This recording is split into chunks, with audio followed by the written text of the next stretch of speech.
Now turn to Part 2. Part 2. You will hear a woman giving some information about facilities at a holiday resort. First, you have some time to look at questions 11 to 15.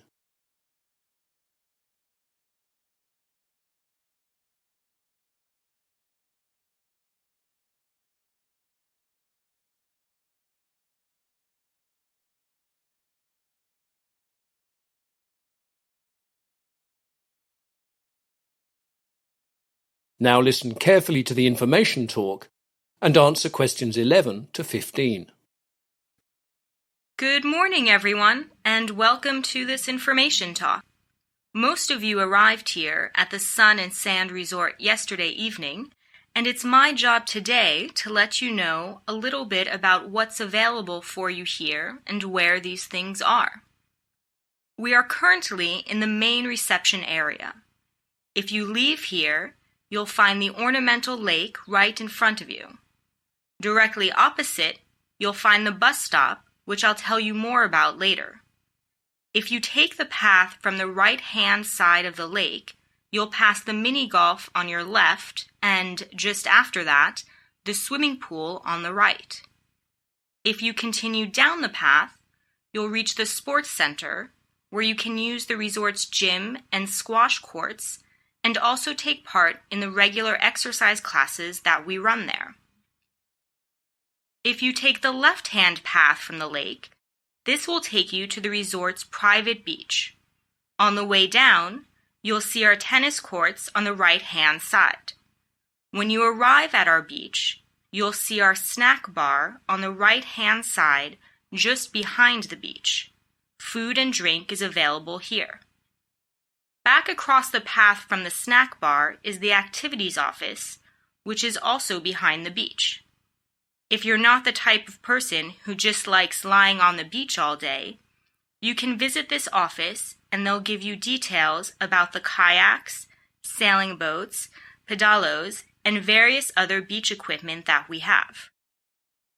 Finally, our beach is enclosed on both sides, and the area to the far left as you arrive by the path is reserved for over 18s.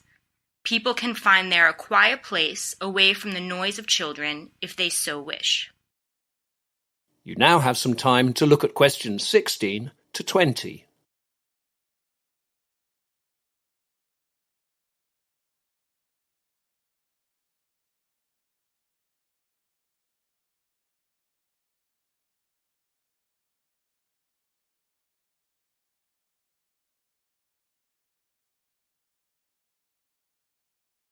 Now listen to the rest of the information talk and answer questions 16 to 20.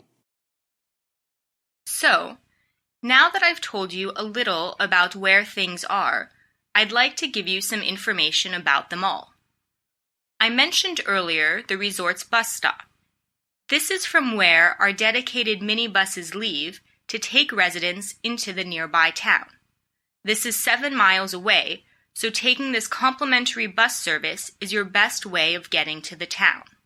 We also have a dedicated taxi at the hotel that you can use at any time if you wish, but this service must be paid for. Swimming at the resort's pool can be enjoyed only when there is a lifeguard on duty. This starts at 6:30 a.m. and finishes at 7:30 p.m. Swimming is all part of the Sun and Sand Resort's all-inclusive package. Exercise classes and use of the gym in the sports center are all complimentary, but lights for the squash courts have to be paid for. Coins have to be inserted into the meters so that you can have the light to play by. Booking a squash court itself is free. If you'd like to play tennis, book a court at reception. This is part of Sun and Sand Resort's all-inclusive package, as is use of all the recreational equipment at the beach, though a returnable $20 deposit is required for all equipment. Eating and drinking at the main buildings of the resort are also inclusive, but the beach snack bar is extra and things can be paid by cash or be put on the guests' bills. There is a deep-sea fishing activity that can be booked from reception. This is contracted out to a local fisherman and not part of the Sun and Sand Resorts package. The price list for the different fishing options available can be found at reception. Finally, we have entertainment at the main buildings of the hotel every evening. People can enjoy their inclusive food and drink dinners whilst enjoying the music, magic, dancing, or whatever is billed on the different evenings. We have quiz evenings weekly and sometimes comedy acts as well. We ask $1 for each team member for the quiz pot so that we can make a prize for the winners who get the whole pot.